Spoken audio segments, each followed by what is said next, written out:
Now my family have been battling the flu, and my gracious, gracious children have shared some of their germs, so I am battling now too.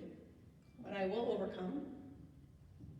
So, if I cough or something, that's why I don't want the head handheld, the head mic, because I want to be able to turn if I have to cough. So welcome. Yes, my name is Jess. You should all know me. I see one new face. Welcome to Agape. Today I'm going to be preaching on creating a culture. Welcome Facebook, Agape Facebook. Not yet. Mighty Oaks is slow, but that's okay. All right. Starting. Today we're supposed to be blessed with a beautiful day. Amen. I'm very excited. Yesterday was nice too. We actually got outside and started working in our outside. Most of you know we moved in November and we haven't really been able to touch the outdoors. So yesterday Chris and I went out a little bit and it was so good to have fresh air. So today they want it to be just as sunny but not as cold. So I hope all of you are expecting to get outside. Okay, now, slow to the scene. Welcome, my names. Okay, so creating a culture. Before we go any farther, I want to define what a culture is. A culture is the customs, arts, social institutions, and achievements of a particular nation, people, or other social group. So when we talk about a culture, it is basically everything they do, okay? It is their food, what they do for fun, festivities, holidays, the way they come together, family-minded, all those types of things create a culture. So what does that have to do with church? Well, believe it or not, every single church has its own culture. You will come here and see a culture. You'll go to Kingdom Life and see a culture. You'll go down to the Exchange that we love down in Mechanicsburg, and you'll see their culture, and it's different. They're all different, but they should all be reflections of our example, which is who? Who is our example? Jesus, exactly. So my question for us to ponder as we go about today is, what type of culture are we creating? Now, to kind of give you an understanding of culture a little bit more, I'm going to talk about my favorite books in the world. Now, if you ever talked about books with me, I tried to beat these over your head. These are my favorite fictional books ever. I've only loaned them to one person, Karis, one of the kids that the Mead kids know, because I trusted her, but nobody else gets them. They're very special to me. And the reason these books are so special, What are they? I'm going to go into it. The reason these books are so special is because they are, every time I read them, it is a spiritual journey. I purpose to read them at least once a year. And the reason I read them once a year is because it reminds me to keep myself in check and what is behind my decision process, what is behind the things that I do, and to never let my atmosphere change me, but for me to change my atmosphere. So let me explain why. There's 4 books here. The first one is The Giver. Now, if you saw the movie, take it out of your brain. The movie was horrific. It should be removed from existence. It destroyed the book. So don't even think about the movie. But The Giver book starts off as there's a culture that is full of control, perfection, sameness, order, rules. Color doesn't even exist. Everything is a shade of gray. There is no pain. There is no uniqueness. There's no difference. Weather doesn't even exist. Everything is like this. Everyone's the same, and family is an institution picked by government. Fathers and mothers do not have children. Birth mothers produce products, which are distributed to family units that are chosen by the government. These family units raise up these children to become members of the community and would further uphold its ways and standards. It is a perfect utopia created to preserve out of fear. Now, the second book, Gathering Blue. Gathering Blue is a whole other community. It is one built on survival, violence, and savagery. To each its own. Survival at all costs. The toughest, meanest, and cruelest will prevail. Children are just annoyances and will be neglected and mistreated. Any weakness or wound causes others to rise up and overtake. For the small few that have extraordinary gifts, the elders of the city strip those gifts for themselves. They remove the children and put them in what looks like a paradise, but it's actually a prison. And they use these gifts for preservation. They live in a mansion, much like described as the White House, but everyone else outside lives in such severe poverty that they don't even know what running water is. Third book, my favorite, The Messenger. Lily understands. Maddie, the character, I cry every time. You know I'm not a crier. This series makes me weep like a baby, okay? That should just let you know. So the messenger, the culture of this book is one of acceptance, love, and family. It's a place of sanctuary where people from communities like what I just described before escape, or they were rejected, and they come to this community and they are welcomed in. And all their weaknesses that the other communities pointed out and said that you're no good are now celebrated as their strengths. There's a man who had his eyes cut out, but they call him seer because he has the gift of seeing. So they take what is meant for being weakness and they actually praise it, and they're like, this is your strength. They gather in the broken, the destitute, they love them, accept them, and assist them in finding their wholeness. Sounds like a great place. But by the end of this book, things begin to shift. Evil begins to creep. It's behind the scenes throughout the entire series.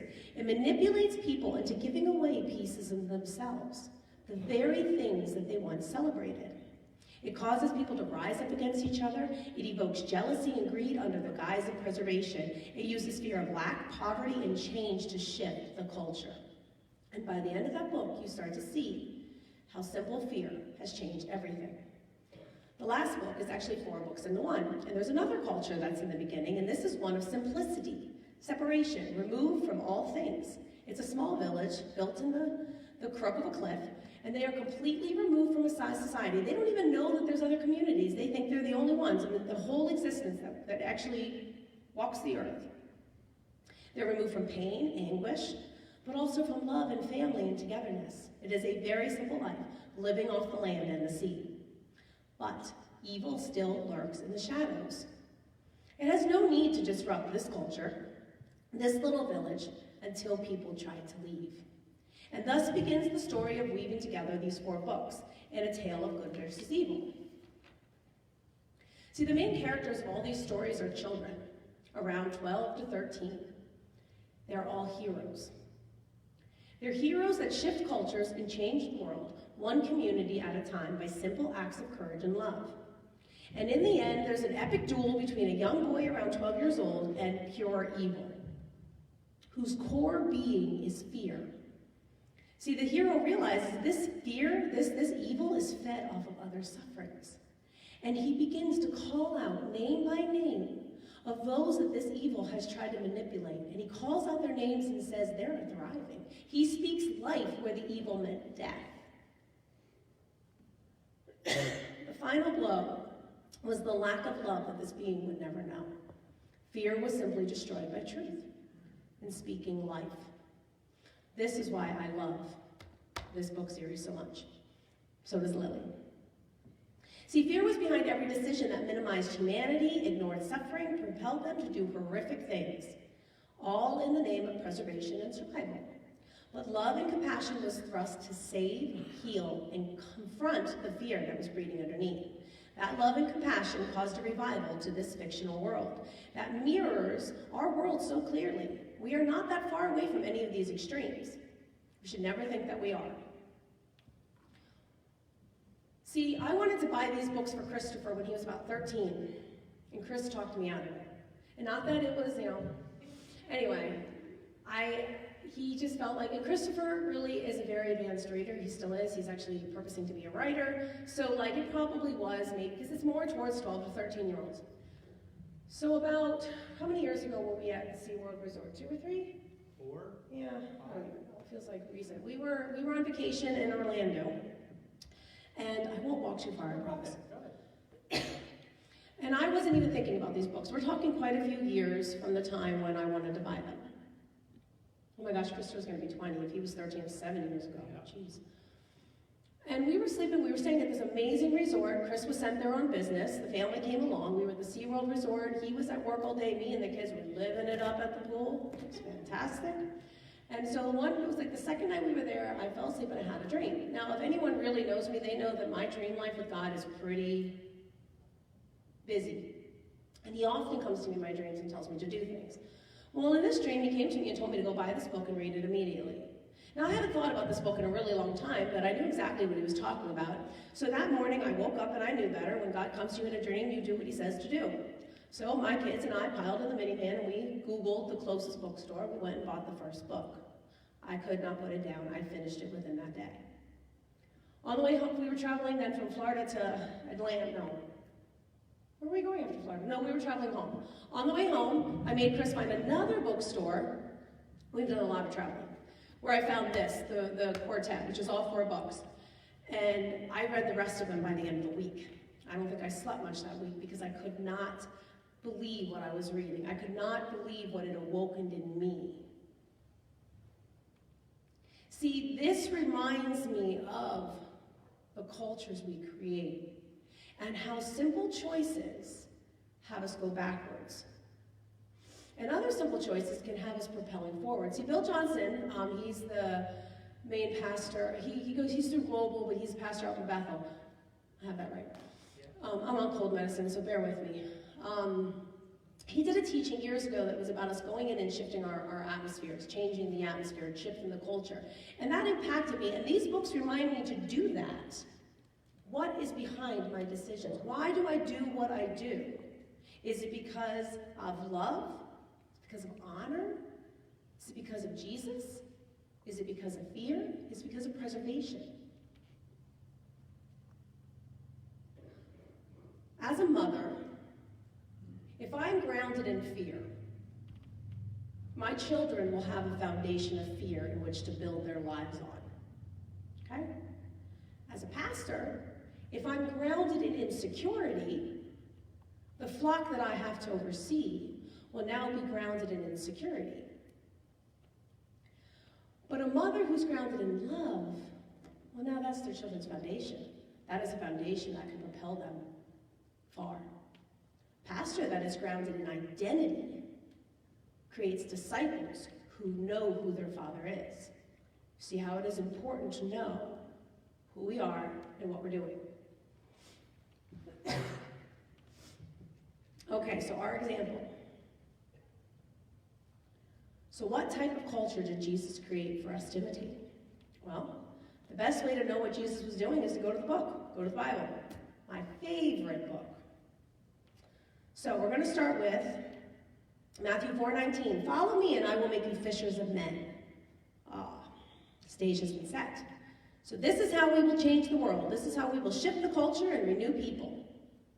Follow me and I will show you how to be fishers of men. Follow him. He is our example. And we're going to go to Matthew 9, verses 10 through 13. And as Jesus reclined at the table in the house, behold, many tax collectors and sinners came and were reclining with Jesus and his disciples. And when the Pharisees saw this, they said to his disciples, why does your teacher eat with tax collectors and sinners? But when he heard it, he said, those who are well have no need of a physician, but those who are sick. Go and learn what it means. I desire mercy and not sacrifice. For I came not to call the righteous, but sinners.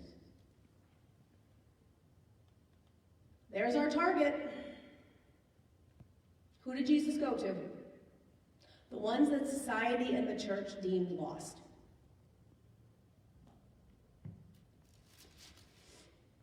And we're going to skip ahead to Matthew 10, 7 through 10.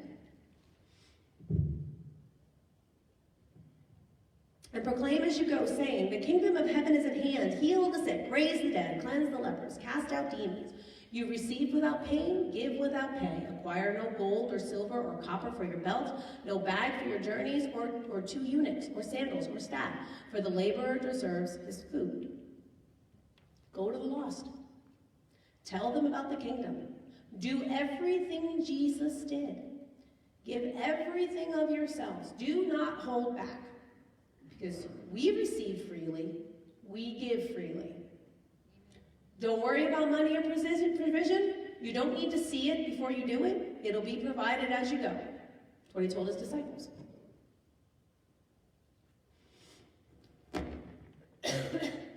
And Jesus said to do everything I did, right? Everything, he said. To heal the sick, raise the dead, cleanse the lepers. Jesus also says later on, you will do even more than I did. So we should expect even more. All right, we're going to skip ahead to Matthew 22, 34 through 40. If I can get my pages to work. Okay. Come to the conclusion that I'm in Matthew a lot because my pages are really crumbled. They are. The greatest commandment. But when the Pharisees heard that he had silenced the Sadducees, he gathered them together, and one of them, a lawyer, asked a question to test him. Teacher, which is the greatest commandment in the law? And he said to them, you shall love the Lord your God with all your heart, with all your soul, and with all your mind. And this is the greatest and first commandment. And a second is like it. You shall love your neighbor as yourself. On these two commandments depend all the law and all the prophets. The greatest. It is above all things. Nothing is more important than love. It is how we bear his name. It is what sets us apart. We do nothing without love. We'll move ahead to the end of Matthew. Well, you guys should know this one well too. I preach on this one a lot. The Great Commission. Now the 11 disciples went to Galilee, to the mountain to which Jesus had directed them. And when they saw him, they worshipped him, but some doubted. And Jesus came and said to them, all authority in heaven and on earth has been given to me. Go therefore and make disciples of all nations, baptizing them in the name of the Father and of the Son and of the Holy Spirit, teaching them to observe all that I have commanded you. And behold, I am with you always to the end of age. Go. In all his authority, go. The disciples were sent out to shift cultures everywhere, all nations. Disciples make disciples, empower, and release them. Making disciples means that they go too. Teach them. Impart everything you know and possess into them. Pray for more so that they can go and reach further and be more impactful. My greatest achievement as a mother, as a youth director, as a pastor, is to see one I have raised up surpass me, supplant me, overshadow everything I ever did. Because that means I did my job well. That's the goal. That's raising disciples. I tell our youth and my kids all the time, don't let me set your standard. Go farther. Do better. See, Jesus did his job well. He came, he made a mess of everything. Complete chaos, let's be honest. Jesus brought everything to chaos. He challenged religion. He tore down what was dead and old so he could pour out the new. He laid the foundation for the church to be established. The church of Acts 2:42 through 47. It's called the Fellowship of Believers. And they devoted themselves to apostles' teaching and the fellowship, to the breaking of bread and prayers. And all came upon every soul, and many wonders and signs were being done through the apostles, and all who believed were together and had all things in common. And they were selling their possessions and belongings and distributed the proceeds to all, as any had need. And day by day, attending their homes, they received their food with glad and generous hearts, praising God and having favor with all the people. And the Lord added to their number day by day those who were being saved.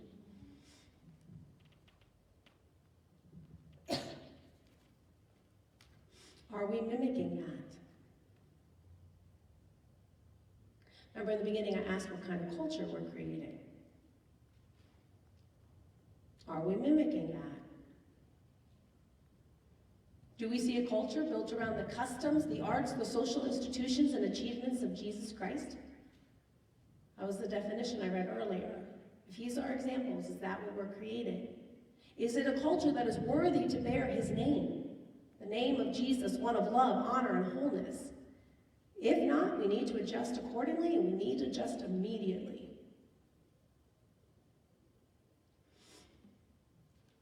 Over the last year, 2 years, obviously my concept of time is not great. You've heard the elders talk a lot about the fivefold ministry. But what does it even mean? Paul, an apostle of Jesus Christ, gave us the formula in Ephesians. Chapter 4. unity in the body of Christ. I, therefore, a prisoner for the Lord, urge you to walk in a manner worthy of the calling to which you have been called, with all humility and gentleness, with patience, bearing witness to one another in love, eager to maintain the unity of the Spirit and the bond of peace. There is one body and one Spirit, just as you were called to the one hope that belongs to your call. One Lord, one faith, one baptism, one God and Father of all, who is over all and through all and in all. But grace was given to each one of us according to the measure of Christ's gift. Therefore it says, when he ascended on high, he led hosts of captives, and he gave gifts to men. In saying he ascended, what does it mean? But that he had also descended into the lower regions, the earth. He who descended is the one who also ascended far above all the heavens, that he might fill all things.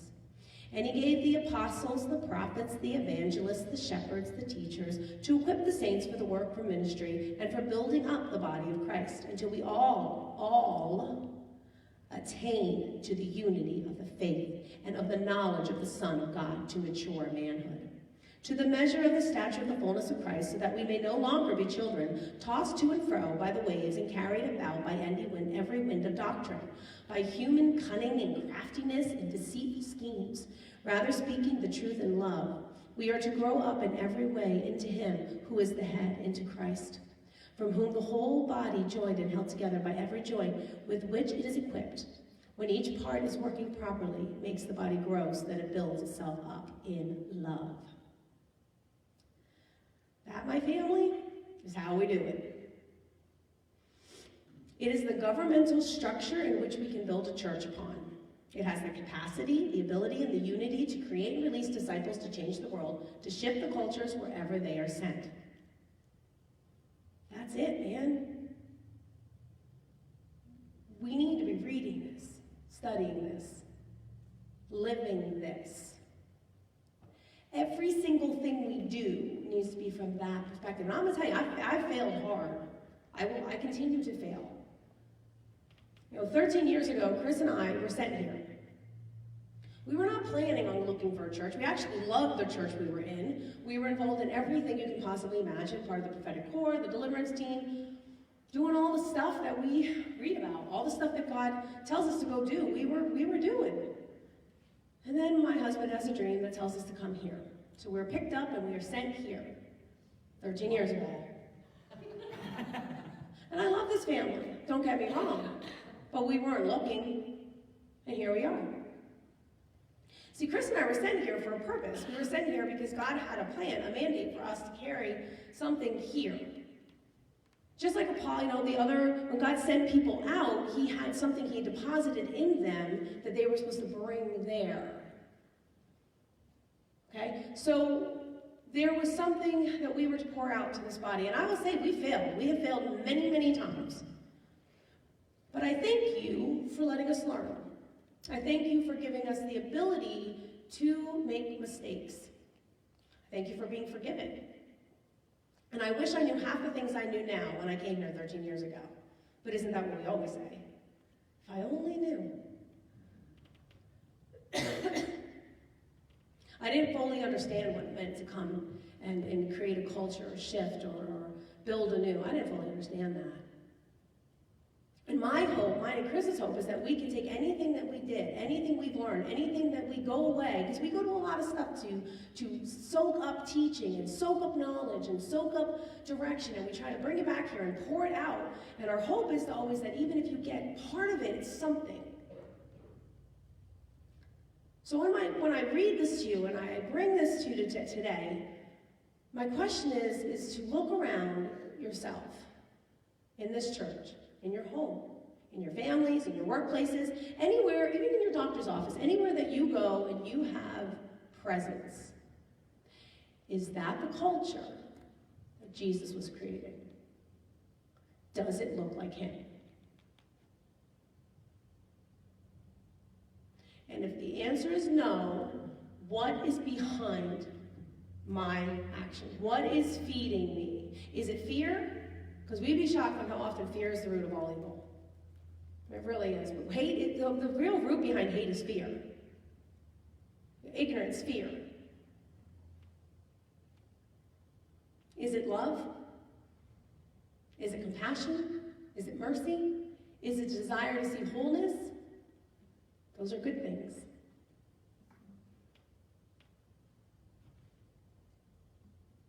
So as I close today, my challenge is for each one of us to do a self-check.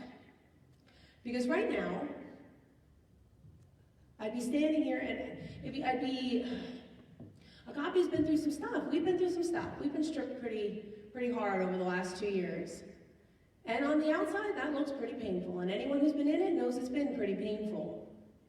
But if you look around, what I see is the makings for the possibility of greatness. For the ability to lay a foundation to build the church upon. I think that's pretty awesome. So each of us want to ask ourselves, what is our piece in that? What has been deposited in us that he brought us here today? What are we bringing? What is our piece to shift the culture to look more like him? So with that, I'm going to hand it over. I'm going to say goodbye to Facebook. Goodbye. Goodbye. Thanks for joining us.